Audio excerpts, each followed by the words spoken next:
আমাদের দেশের মেইন একটা প্রবলেম হচ্ছে মেডিকেশন এরর।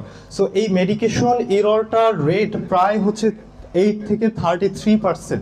সো আমাদের যখন প্রেসক্রিপশনে এত পরিমাণ মেডিকেশন এরর হয়ে থাকে, সেখান থেকে ভুল ট্রিটমেন্ট এবং সেইখান থেকে মানুষের মৃত্যু পর্যন্ত হতে পারে। এবং বাংলাদেশের স্ট্যাটিস্টিক্সটা আমি পাইনি, তো ইংল্যান্ডের একটা স্ট্যাটিস্টিক পেয়েছি, সেখানে হচ্ছে 237 মিলিয়ন প্রেসক্রিপশন এরর পড়তেছে প্রতি ইয়ারে।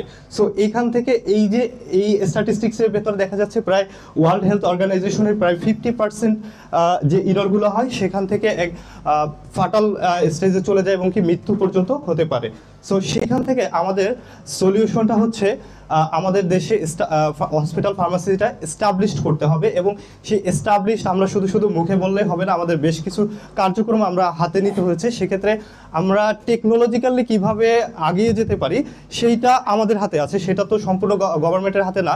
এখানে মেডিকেশন এররের কয়েকটা কাজ আমরা অ্যানালাইসিস করেছি, যেমন ম্যানুফ্যাকচারিং স্টেজ থেকে হতে পারে, মেডিসিন সিলেকশন থেকে হতে পারে, মনিটরিং, তারপরে হচ্ছে প্রেসক্রিপশন রাইটিং, ডিসপেন্সিং এবং অ্যাডমিনিস্ট্রেশন। বাংলাদেশের বলতে গেলে প্রায় ম্যানুফ্যাকচারিংয়ের বাদে আমাদের প্রত্যেকটা স্টেজেই কিন্তু মেডিকেশন এরর হতে পারে, এই সম্ভাবনাটা খুবই বেশি। কারণ আমাদের হচ্ছে কোম্পানিগুলো একটা প্রসিডিউরের মাধ্যমে আসতেছে, কিন্তু এরপর যেখান থেকে আসতেছে যত্রতত্র মেডিসিন, তারপরে ডক্টররা যখন প্রেসক্রিপশন করতে যাচ্ছে সেই প্রেসক্রিপশনটা হাতের লেখা আমাদের কাছে অনেক সময় ক্লিয়ার থাকে না, যার কারণে আমরা প্রপার মেডিসিনটা বুঝিও না।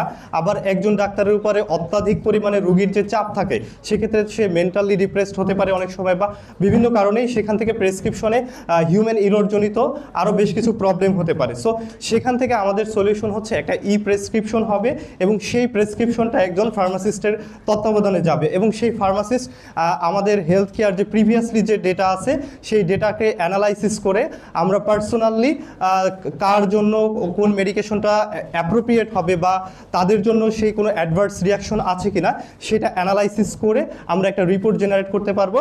সেই রিপোর্টে আসলে মেডিকেশন এররটা প্রায় জিরোর কাছাকাছি চলে যাবে। So next slide. So we are looking for hospital pharmacist actually.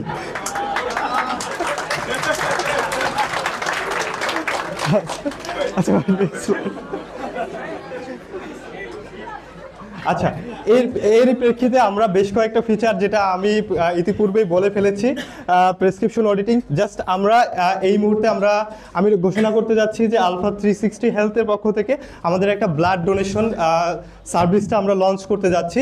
এটার মাধ্যমে আমরা ব্লাড কানেকশনের জন্য, আমি একটু জাস্ট 1 মিনিট সময় নিয়ে বলতেছি, যেমন বাঁধনে যে কাজটা করতে হবে, একটা প্র্যাকটিক্যাল এক্সাম্পলই দেয় যে ইমিডিয়েটলি আমার কাছে একজন একটা ব্লাডের জন্য রিকোয়েস্ট আসছিল।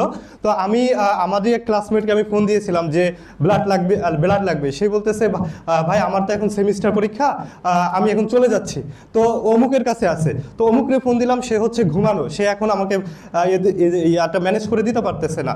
সো সেই জায়গাটাতে আমরা এই যে হিউম্যান কানেকশনটাকে বাদ দিয়ে এটাকে টেকনোলজি ইম্পোজ করে এটার একটা সলিউশন নিয়ে আসছি। সেটাই হচ্ছে বর্তমানে এটা আমাদের লাইভ আছে alpha360.health। এই ওয়েবসাইটে গেলে এখন হচ্ছে কারো যদি ব্লাড লাগে, ইনস্ট্যান্টলি ওইখানে যারা ডোনার লিস্ট আছে তার সাথে পার্সোনালি কন্ট্যাক্ট করে আপনারা ম্যানেজ করে নিতে পারবেন। সো এটা হচ্ছে আমাদের একটা ডেমনস্ট্রেশন। এখানে দেখানো হচ্ছে আমাদের একদম স্পেসিফিকলি এরিয়া ভিত্তিক আমরা একদম করে নিতে পারবো। এবং ইন ফিউচারে আচ্ছা, এইখানে বেশ কয়েকটা অপশন আছে, যেমন অল ডোনার। আপনি চাইলে যে কোনো কিছু কাস্টমাইজলি আপনি খুঁজে নিতে পারবেন। এখানে আমি মনে করি সবাই টেকনোলজিক্যালি অ্যাডভান্স, আর বিস্তারিত আমার বলার দরকার নেই, সময় সংক্ষিপ্ত। সো সকলকে আবারও ধন্যবাদ দিয়ে আমার সালাম জ্ঞাপন করে আমি বিদায় নিচ্ছি। আল্লাহ হাফেজ, আসসালামু আলাইকুম।